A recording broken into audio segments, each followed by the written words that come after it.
तो आज हम भारत के संविधान की गहराई में उतरेंगे। हमारे पास जो स्रोत हैं वे असल में लेखों का एक संग्रह है जो इस विशाल दस्तावेज को समझने में हमारी मदद करेंगे।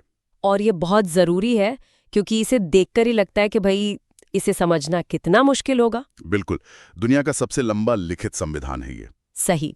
तो आज हमारा मकसद इसे रटना नहीं है ना, बल्कि इसकी आत्मा को समझना है। हाँ, ये सिर्फ एक कानून की किताब नहीं है, ये एक देश की रूल बुक है, एक देश की कहानी है कह सकते हैं। और ये कहानी बनाने में 2 साल 11 महीने और 18 दिन लगे थे। 2 साल 11 महीने और 18 दिन। हाँ, मतलब ये कोई एक दिन में नहीं लिखी गई, बल्कि बहुत सोच विचार और बहस का नतीजा है। तो चलिए इस कहानी की शुरुआत से ही शुरू करते हैं। आखिर इसे लिखा किसने और इसके पीछे की सोच क्या थी? देखिए, इसे लिखने का काम एक बहुत ही खास समूह को दिया गया था। उसे हम संविधान सभा या कॉन्स्टिट्यूएंट असेंबली कहते हैं। अच्छा, इसमें पूरे भारत से चुने हुए प्रतिनिधि थे। आप सोचिए, उस कमरे में doctor Rajendra Prasad, doctor B.R. Ambedkar, Jawaharlal Nehru, Sardar Patel, बड़े बड़े नाम। जी, सब बड़ी बड़ी हस्तियां थीं। और इन सब के बीच इस बात पर बहस हो रही थी कि आज़ाद भारत कैसा दिखेगा, उसके मूल्य क्या होंगे। और उन मूल्यों का सार वो हमें शायद संविधान की प्रस्तावना यानी प्रियम्बल में मिलता है। बिल्कुल। इसकी शुरुआत ही बहुत दमदार है, हम भारत के लोग। ये 3 शब्द ही सब कुछ कह देते हैं। इसका मतलब है कि इस संविधान को ताकत किसी राजा या किसी बाहरी शक्ति से नहीं, बल्कि सीधे भारत की जनता से मिलती है। प्रस्तावना एक तरह से आप कह सकती हैं कि पूरे संविधान का परिचय है, एक इंट्रोडक्शन। हाँ, एक इंट्रोडक्शन। ये वादा करती है कि भारत एक संप्रभु, समाजवादी, पंथ निरपेक्ष और लोकतंत्र गणराज्य होगा। हर नागरिक को न्याय, स्वतंत्रता और समानता देने का वादा। इन लेखों को पढ़ते हुए एक दिलचस्प बात सामने आई, समाजवादी और पंथ निरपेक्ष। ये 2 शब्द क्या ये हमेशा से प्रस्तावना में नहीं थे? यह एक बहुत ही महत्वपूर्ण सवाल है। हाँ, ये थोड़ा चौंकाने वाला है। और यह दिखाता है कि हमारा संविधान कितना जीवंत है, एक लिविंग डॉक्यूमेंट है। ये शब्द 1976 में 42वें संशोधन के जरिए जोड़े गए थे। इमरजेंसी के दौरान? जी, जब देश में इमरजेंसी लगी हुई थी। इस पर बहुत बहस होती है, लेकिन ये हमें बताता है कि संविधान कोई पत्थर की लकीर नहीं है। ये समय और राजनीति के साथ बदल सकता है, और इसके हर बदलाव के पीछे एक कहानी होती है। मतलब ये दस्तावेज अपने बनने के बाद भी विकसित होता रहा है और आखिरकार 26 नवंबर 1949 को ये बनकर तैयार हो गया, जिसे हम अब संविधान दिवस के रूप में मनाते हैं। हाँ, और फिर 26 जनवरी 1950 को ये पूरी तरह लागू हुआ। जी, और उसी दिन भारत सही मायनों में एक गणराज्य बना, जहां देश का प्रमुख कोई राजा या रानी नहीं, बल्कि जनता द्वारा चुना हुआ एक प्रतिनिधि होता है। तो ये विशाल रूल बुक बनकर तैयार हो गई। अब भाई सवाल ये है कि कोई इसे पढ़े कैसे? हाँ, इसे कैसे व्यवस्थित किया गया है? ये तो किसी इंसाइक्लोपीडिया जैसा लगता होगा। इसे समझना उतना मुश्किल नहीं है अगर हम इसकी बनावट को समझें। सोचिए, ये एक बहुत मोटी किताब है, ठीक है, जिसे कुछ हिस्सों यानी पार्ट्स में बांटा गया है। हर पार्ट में कुछ अध्याय हैं, जिन्हें हम अनुच्छेद या आर्टिकल्स कहते हैं। और किताब के आखिर में कुछ जरूरी सूचियां या लिस्ट दी गई हैं, जिन्हें अनुसूचियां या शेड्यूल्स कहा जाता है। तो क्या हमें इसे एक विषय सूची, एक टेबल ऑफ कंटेंट्स की तरह देख सकते हैं? बिल्कुल। जैसे पहले कुछ भाग देश की नींव रखते हैं। भाग I बताता है कि भारत क्या है, राज्यों का एक संघ। भाग 2 यह तय करता है कि इस देश का नागरिक कौन होगा। फिर आता है सबसे जरूरी हिस्सा, भाग 3, जो नागरिकों को मौलिक अधिकार देता है, जिसे भारत का मैग्ना कार्टा भी कहा जाता है। जी, यानी पहले जमीन तय हुई, फिर ये तय हुआ कि इस पर कौन रहेगा और फिर उन्हें क्या अधिकार मिलेंगे। एक लॉजिकल फ्लो है। बिल्कुल। इसके बाद आता है भाग IV, जिसमें राज्य के नीति निदेशक तत्व है। ये क्या है? यह सरकार के लिए एक तरह की टू डू लिस्ट है कि उसे देश को बेहतर बनाने के लिए क्या क्या करना चाहिए। अच्छा। और फिर भाग IVA में नागरिकों के लिए भी एक टू डू लिस्ट है, जिसे हम मौलिक कर्तव्य कहते हैं। और सरकार कैसे चलेगी, इसका भी जिक्र होगा? हाँ, उसके लिए तो बड़े बड़े भाग हैं। भाग V केंद्र सरकार की पूरी मशीनरी को समझाता है, राष्ट्रपति, प्रधानमंत्री, संसद, सुप्रीम कोर्ट। और भाग V ठीक यही काम राज्यों के लिए करता है, राज्यपाल, मुख्यमंत्री, विधानसभाएं, ये सब। अच्छा, और आपने अनुसूचियों यानी स्केड्यूल्स का जिक्र किया था, वो क्या है? क्या वे बस अतिरिक्त जानकारी है? वे सिर्फ अतिरिक्त जानकारी नहीं बल्कि बहुत ही काम की चीज है। इसे ऐसे समझिए कि संविधान के मुख्य पाठ को साफ सुथरा रखने के लिए लंबी लंबी लिस्ट को आखिर में डाल दिया गया है। जैसे 7वीं अनुसूची, ये बहुत महत्वपूर्ण है। क्यों? क्योंकि ये केंद्र और राज्यों के बीच शक्तियों का बंटवारा करती है। शक्तियों का बंटवारा मतलब कौन क्या काम करेगा? एकदम सही। इसमें 3 लिस्ट हैं। एक है संघ सूची, जिसमें रक्षा, विदेश मामले जैसे राष्ट्रीय महत्व के विषय हैं, जिन पर सिर्फ केंद्र सरकार कानून बना सकती है। जी। दूसरी है राज्य सूची, जिसमें पुलिस, खेती जैसे स्थानीय विषय हैं जिन पर राज्य सरकारें कानून बनाती हैं। और तीसरी? और तीसरी है समवर्ती सूची, जिसमें शिक्षा, जंगल जैसे विषय हैं जिन पर दोनों कानून बना सकते हैं। तो ये एक तरह से घर के कामों का बंटवारा है ताकि कोई लड़ाई झगड़ा ना हो। बिल्कुल, ये भारत के संघीय ढांचे, हमारे फेडरल स्ट्रक्चर की नींव है। इसी तरह 8वीं अनुसूची में देश की 22 मान्यता प्राप्त भाषाओं की लिस्ट है और 10वीं अनुसूची दल बदल को रोकने वाले कानून से जुड़ी है। चलिए अब उस हिस्से पर आते हैं जो शायद हर नागरिक को सबसे ज्यादा छूता है, मौलिक अधिकार, फंडामेंटल राइट्स। हाँ, ये सिर्फ कानूनी शब्द नहीं है, ये हमारी आजादी की गारंटी है। ये वो अधिकार है जिन्हें आपसे कोई नहीं छीन सकता, सरकार भी नहीं। जैसे कानून के सामने बराबरी का अधिकार, राइट टू इक्वालिटी। हाँ, इसका मतलब है कि आप चाहे अमीर हों या गरीब, किसी भी जाति या धर्म के हों, कानून के लिए आप सब एक समान हैं। फिर है अस्पृश्यता यानी छुआछूत का अंत, जो समाज की एक बहुत बड़ी बुराई को खत्म करने के लिए बनाया गया। और बोलने की आजादी, जिसके बारे में हम सबसे ज्यादा बात करते हैं। हाँ, अभिव्यक्ति की स्वतंत्रता, ये लोकतंत्र की जान है।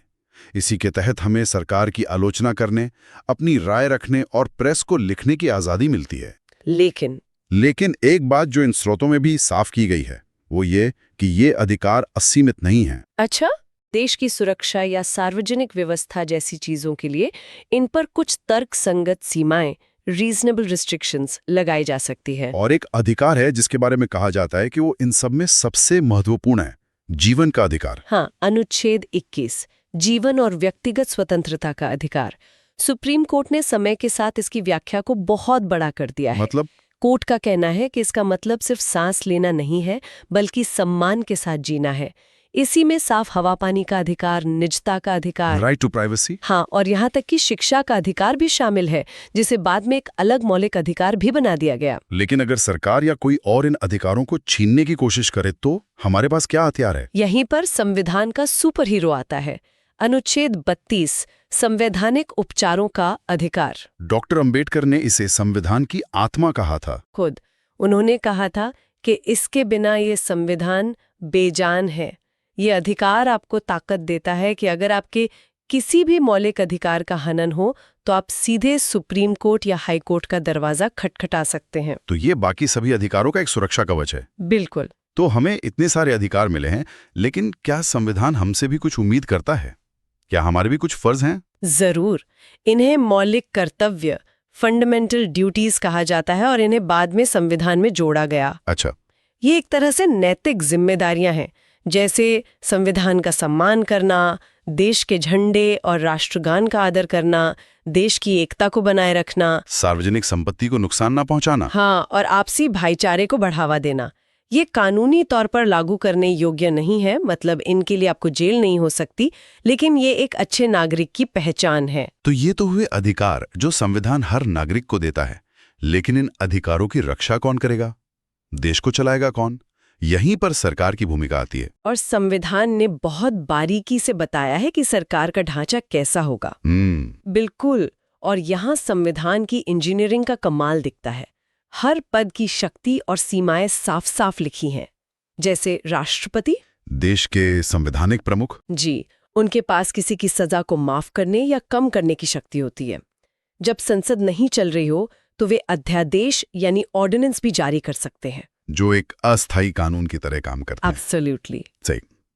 लेकिन हम तो हमेशा प्रधानमंत्री के बारे में सुनते हैं, असली ताकत तो उन्हीं के पास होती है ना? हाँ, संविधान कहता है कि राष्ट्रपति को सलाह देने के लिए एक मंत्री परिषद होगी जिसके मुखिया प्रधानमंत्री होंगे और राष्ट्रपति को उसी सलाह पर काम करना होता है। तो असली कार्यकारी शक्ति प्रधानमंत्री और उनकी कैबिनेट के पास ही होती है। बिल्कुल।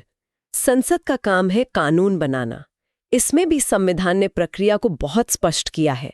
जैसे पैसे से जुड़े विधेयक यानी धन विधेयक पर लोकसभा को ज्यादा ताकत दी गई है। और बजट? सरकार हर साल जो अपना बजट पेश करती है उसका प्रावधान भी संविधान में ही है, अनुच्छेद 112 में। इन स्रोतों को पढ़ते हुए एक और बहुत ही रोचक बात पता चली।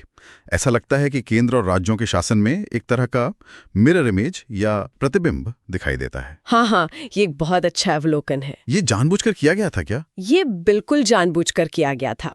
हमारे संविधान निर्माताओं की ये दूरदर्शिता थी। वे चाहते थे कि पूरे देश में शासन की एक सुसंगत और जानी पहचानी व्यवस्था हो।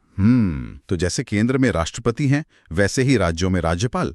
जैसे राष्ट्रपति को सजा माफ करने की शक्ति है, अनुच्छेद 72। हाँ, वैसी ही शक्ति कुछ सीमाओं के साथ अनुच्छेद 161 के तहत राज्यपाल को भी दी गई है। ये तो कमाल है। मतलब उन्होंने एक सफल मॉडल को राज्य स्तर पर भी लागू कर दिया। कोई और उदाहरण है इसका? कई हैं। जैसे केंद्र सरकार का सबसे बड़ा कानूनी सलाहकार होता है महान्यायवादी यानी अटॉर्नी जनरल। अटॉर्नी जनरल, हाँ, ठीक वैसा ही पद राज्य सरकार के लिए है महाधिवक्ता यानी एडवोकेट जनरल का। यह दिखाता है कि कितनी बारीकी से एक ऐसा ढांचा बनाया गया जिससे केंद्र और राज्यों के बीच तालमेल बना रहे और कोई भ्रम की स्थिति ना हो। ये सब सुनकर लगता है कि सब कुछ कितना व्यवस्थित है, लेकिन समाज तो बदलता है, नई चुनौतियां आती हैं।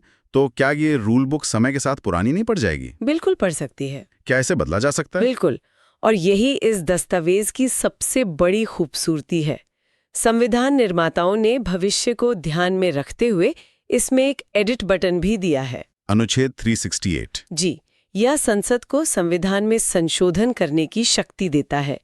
लेकिन यह प्रक्रिया न तो ब्रिटेन की तरह बहुत आसान है कि जब चाहा बदल दिया, और न ही अमेरिका की तरह बहुत मुश्किल।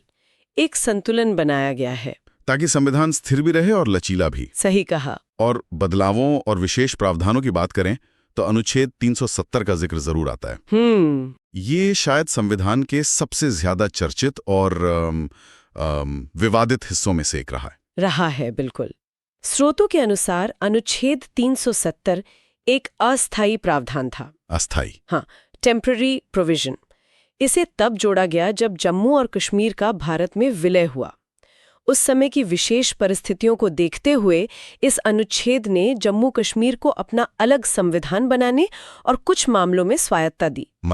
मतलब ये था कि रक्षा, विदेश और संचार जैसे कुछ विषयों को छोड़कर बाकी मामलों पर भारतीय संसद के कानून वहां सीधे लागू नहीं होते थे। और इसका मौजूदा स्टेटस क्या है? अगस्त 2019 में एक राष्ट्रपति के आदेश के जरिए इस विशेष दर्जे को खत्म कर दिया गया। अच्छा।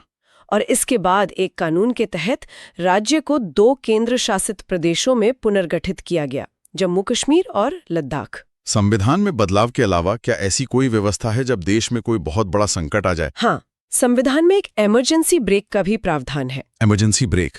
हाँ, भाग 18 में 3 तरह के आपातकाल का जिक्र है। पहला है राष्ट्रीय आपातकाल, जो युद्ध या बाहरी आक्रमण जैसी स्थिति में लगाया जा सकता है। और दूसरा वाला तो हमने काफी बार सुना है, जिसे राष्ट्रपति शासन कहते हैं। सही। इसे ऐसे समझिए, अगर किसी राज्य की सरकार संविधान के नियमों के हिसाब से काम नहीं कर पा रही या वहां कानून व्यवस्था पूरी तरह से चरमरा गई है, तो केंद्र सरकार एक तरह से वहां का शासन अपने हाथ में ले लेती है ताकि हालात सुधर सकें। जी। और एक तीसरा भी है वित्तीय आपातकाल। अगर देश की आर्थिक स्थिति बहुत ज्यादा खराब हो जाए। सौभाग्य से इसकी जरूरत आज तक नहीं पड़ी है। तो इन सब बातों का क्या मतलब निकलता है? क्या ये सिर्फ वकीलों और जजों के लिए बनी एक जटिल किताब है? बिल्कुल नहीं। भारत का संविधान सिर्फ एक कानूनी दस्तावेज नहीं है, ये एक सामाजिक दस्तावेज है। ये एक देश की उम्मीदों का रोड मैप है, जो व्यक्तिगत आजादी और समाज की भलाई के बीच एक सुंदर संतुलन बनाने की कोशिश करता है। मतलब ये बाहर से देखने में भले ही जटिल लगे, लेकिन इसका दिल बहुत सरल है। एकदम। इसका दिल है न्याय, स्वतंत्रता, समानता और भाईचारा। एक ऐसी व्यवस्था बनाना जहां हर नागरिक को सम्मान से जीने और आगे बढ़ने का मौका मिले। बिल्कुल।